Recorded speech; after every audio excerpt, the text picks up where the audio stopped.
नमस्कार मित्रों, मैं हूँ मिस वर्ल्ड योगिनी पूजा पटेल और आज हम देखने वाले हैं उत्तान पादासन के बारे में। उसके बारे में हम समझेंगे कि वो आसन कैसे होता है, उसके क्या फायदे हैं और किस लोगों को वो आसन नहीं करना चाहिए।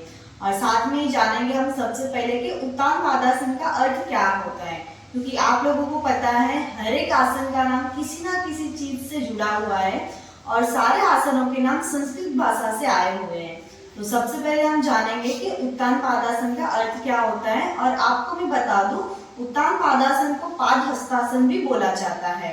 तो उत का अर्थ होता है तीव्रता और तान का, तो आपको पता ही है तान का मतलब होता है खींचना।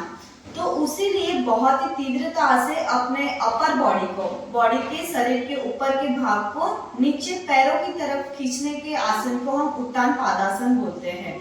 और पाद हस्तासन का मतलब भी वैसे ही होता है कि अपने हाथों को अपने लेग तक, अपने पैरों तक ले जाना, इसलिए उसको पाद हस्तासन भी बोला जाता है। अभी हमने देखा कि उत्तान पादासन के नाम का अर्थ क्या होता है और अब हम देखेंगे कि उत्तान पादासन की ये कैसा जाता है, उसको कैसे कर सकते हैं। तो उसके लिए सबसे पहले आपको ताड़ासन की पोजीशन में खड़े रहना है। दोनों हाथों को सांस लेते हुए ऊपर उठाना है, जितना हो सकता है उतना सांस लेना है एंड फिर सांस को छोड़ते हुए जितना हो सकता है उतना हिप्स को बाहर निकालना है। अपने कमर को टाइट रखना है, ऐसे झुका के हम लोगों को आगे नहीं जाना है, ठीक है।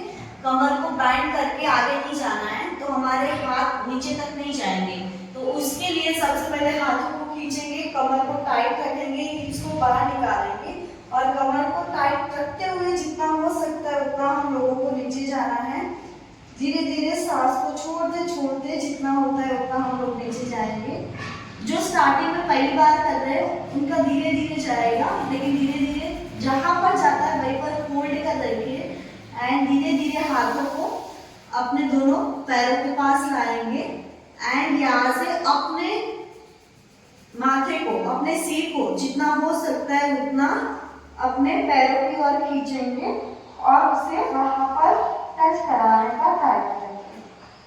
फिर जैसे गए थे वैसे ही वापस आना है। सबसे पहले हमें हमारे हेड को आगे लेना है, धीरे धीरे कमर को टाइट करते हुए ही दोनों हाथों को ऊपर उठाना है एंड धीरे धीरे सांस को छोड़ते हुए दोनों हाथों को नीचे लाना है। तो ये हमने देखा कि उत्तान पादासन हम कैसे कर सकते हैं।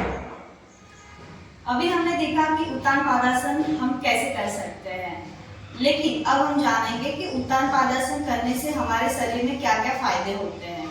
तो सबसे पहला फायदा वो है कि जैसे हम उत्तान पादासन करते हैं तो हमारे शरीर का जो पीछे वाला हिस्सा होता है वो पीछे वाले हिस्से की सारी मांसपेशियों को खिंचाव मिलता है।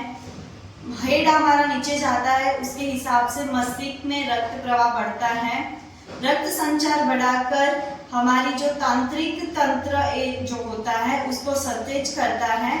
उसके साथ साथ जो हमारी हैंड्रिक होती है उसको खिंचाव मिलता है और साथ में ही जो हमारे पेट के जो अंग होते हैं उसको मजबूत बनाता है। अभी हमने जाने कि उत्तान पादासन के फायदे क्या हैं, लेकिन अभी जानेंगे कि किस लोगों को आसन नहीं करना चाहिए। जिसको हृदय रोग की प्रॉब्लम हो, बीमारी हो, उसको ये आसन नहीं करना चाहिए। साथ में जिसको रीढ़ और पीठ के दर्द की प्रॉब्लम हो उसको भी ये आसन नहीं करना चाहिए। जिसको नेत्र की कोई प्रॉब्लम हो, मतलब आंखों की कोई प्रॉब्लम हो, आंखों का कोई रोग हो, तो उसको ये नहीं करना चाहिए।